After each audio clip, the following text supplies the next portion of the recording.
Bonjour à tous et merci de prendre le temps de regarder ce film et de visiter cette page qui est dédiée au nouveau disque que j'ai enregistré début septembre. Le disque s'appelle The Lafayette Suite et je l'ai enregistré avec une équipe magnifique composée d'une rythmique avec laquelle j'ai déjà travaillé avant. Joe Sanders à la contrebasse et Damian Reed à la batterie. Et au saxophone, cette fois-ci, c'est Walter Smith III, le saxophoniste ténor californien. Et ça faisait quelques années que nous évoquions la perspective d'un travail ensemble.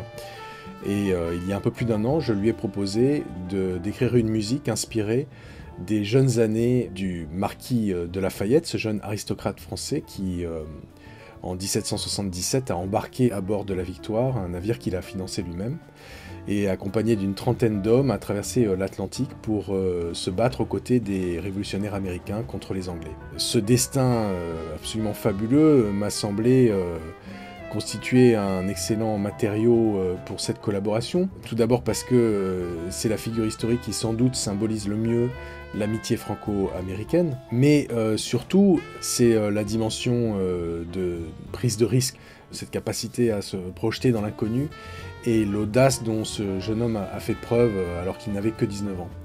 Et ce sont des qualités que nous, les musiciens de jazz, nous cherchons à développer et que nous recherchons parmi les collaborateurs avec lesquels nous voulons travailler.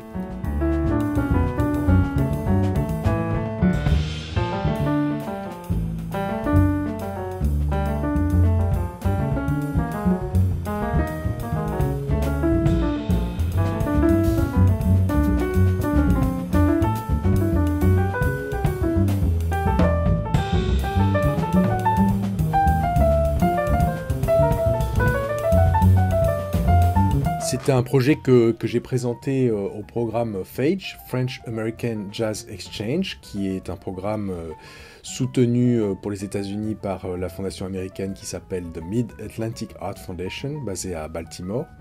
Et pour la France, c'est l'Institut français qui collabore à ce programme. Et nous avons eu la chance d'être lauréats, et ce qui nous a permis de prendre le temps d'écrire la musique, de la répéter, afin de se familiariser au maximum avec ce matériel pour qu'une fois en studio, nous puissions nous aussi faire preuve d'audace et que nous puissions prendre des risques collectivement. C'est exactement ce qui s'est passé.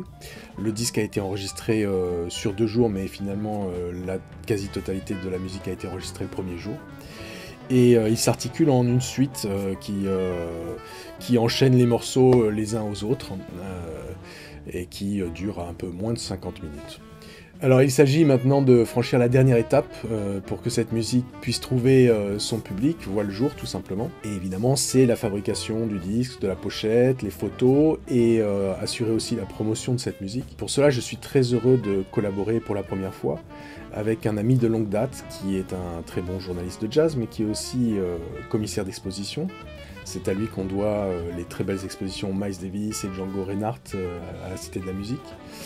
Je veux parler bien sûr de Vincent Bessières, qui vient de monter un label qui s'appelle Jazz & People, sur lequel il signe des artistes dont je me sens très proche. Et ensemble, donc, nous faisons appel à votre générosité.